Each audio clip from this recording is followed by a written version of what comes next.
Hey, what's up everybody? It's the People's Crypto. I'm back again with another video, and in this video I'm going to discuss dollar cost averaging versus going all in to buy Bitcoin. When you're investing in Bitcoin, there are various strategies that you can use. Two of the most common is dollar cost averaging, and other is going all in. Now, when you're dollar cost averaging, you invest and set a set amount at regular intervals. For example, if you're getting paid every 2 weeks, you would take maybe $50 or $100 out of your paycheck, and you would use that to purchase Bitcoin, whatever the price is. Now, when you're going all in, if Bitcoin is trading at $9,500, you would seemingly take $9,500 and you would buy Bitcoin at that price. Now, there's some advantages with going all in versus dollar cost averaging. Some of the advantages is, the price that your entire investment will be when you make it. So if it's a 9,500, that's the price you're paying for it. If the price goes up quickly, you'll get the full benefit of the gains made.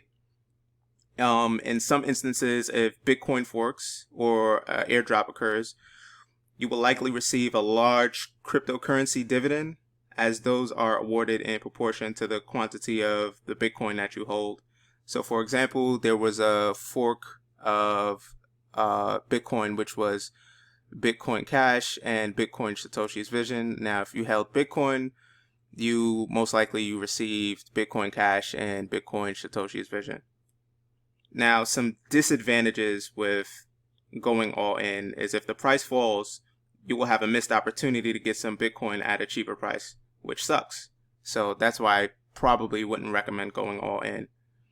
And also another thing that may happen is you may have to pass up on other investment opportunities that arise. So if there was another investment opportunity somewhere out there in the stock market or wherever, and you took that $9,500 and there's a great buying opportunity, you just missed out on that opportunity unless you're loaded and you have tons of cash and disposable income.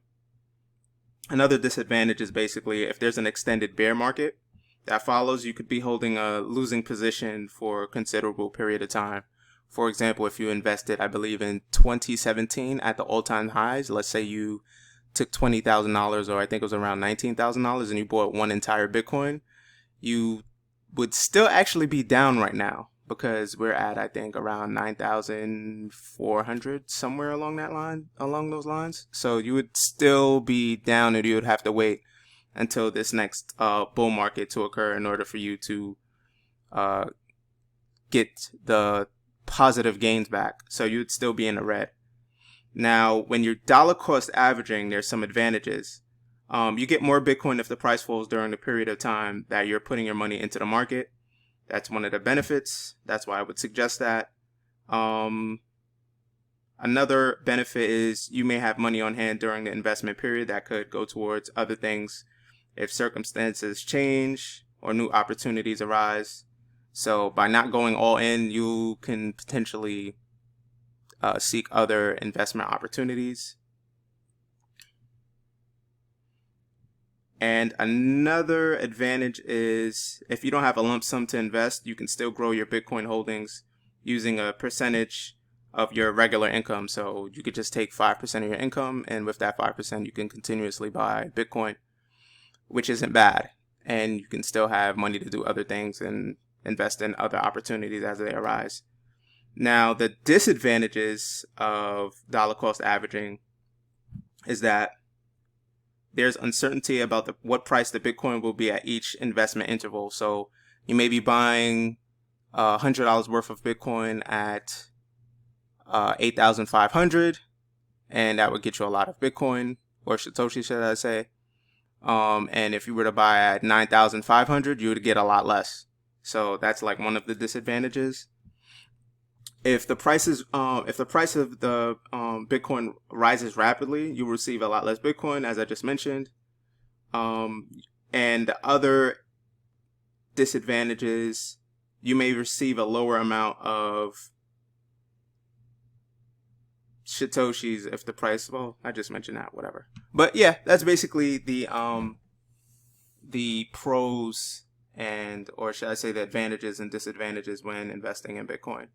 I dollar cost average. I don't have around $9,000 to invest in Bitcoin at the current moment. I'm not loaded. But the best strategy I would definitely suggest, this is not investment advice, but if you are going to go into the cryptocurrency market and perhaps maybe invest some funds into Bitcoin, I would say the most sufficient and safest way to do that is, dollar cost averaging and using small amounts. Now, for the people who are loaded and they have the disposable income, you can definitely go all in. A perfect example of someone going all in would be the Twitter CEO, Jack Dorsey. Now, he's been buying Bitcoin, $10,000 worth of Bitcoin per week since March of last year, but he could have been buying Bitcoin longer than that. So when you have money, you can definitely go all in. And I guess you could say this is a form of going all in and dollar cost averaging at the same time, because he has that amount of disposable income. Now, if Bitcoin was $100,000 and he was still continuously buying Bitcoin at $10,000, then his dollar cost averaging would be a lot higher than most, but it would basically be the same strategy. But I'm pretty sure he'd probably just use $100,000 to buy one Bitcoin whenever it reaches that price. Some apps you can use to use the dollar cost averaging strategy is you can actually use the app that he actually is the CEO of, which is Square Cash App. So you can use Cash App to set up reoccurring Bitcoin purchases, which is cool. So if you want a dollar cost average and you want to do something like maybe $5 or $10, or if you want to do $100 every 2 weeks, you can do something like that. You can also use Coinbase to also do reoccurring purchases of Bitcoin and other cryptocurrencies. If you want to, DCA into the market, I would my strategy personally is I use the dollar cost averaging method. I'm not loaded, so doing that would essentially help me buy a significant amount of Bitcoin if the market dips. If the market goes up, then it is what it is. Nothing I can do about that. But that, I would say, probably is the safest way to scoop up some Satoshis while also, not going all in, and I wouldn't say wasting your money, but, risking all that money at once. Dollar cost averaging is perhaps, I would say, the safest method in order for you to potentially get one Bitcoin, if that's what you're looking to do, or if you want to scoop up 0.28 Bitcoin. But I would highly urge you, if you're interested in doing that, that would probably be the safest route, with you using the dollar cost averaging method opposed to going all in to buy your Bitcoin or accumulating Satoshis.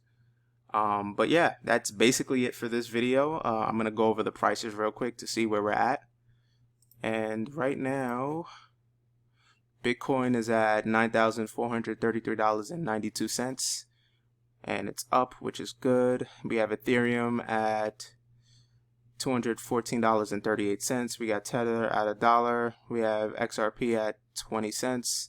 We have Bitcoin Cash at $236.62. We have Bitcoin Satoshi's Vision at $190.32. Litecoin is at $44.28. We got Binance Coin at $16.92. EOS is at EOS is at $2.58. And then you have Tezos in the 10th spot at $2.77. Yeah, so the market is actually performing quite well, but that can change in a matter of minutes, seconds, or even a couple hours. Let's see how this weekend goes. Hopefully Bitcoin can finally reach about 10,000. I'm probably saying it probably will do that maybe tomorrow or Sunday. If not, then we'll probably, who knows, go back down to 8,000. This market is extremely volatile, so hope for the best and expect the worst. That's what I say. I will see you guys at another day, probably tomorrow. Anywho, hope you guys have a fantastic day and enjoy your weekend. See you guys later.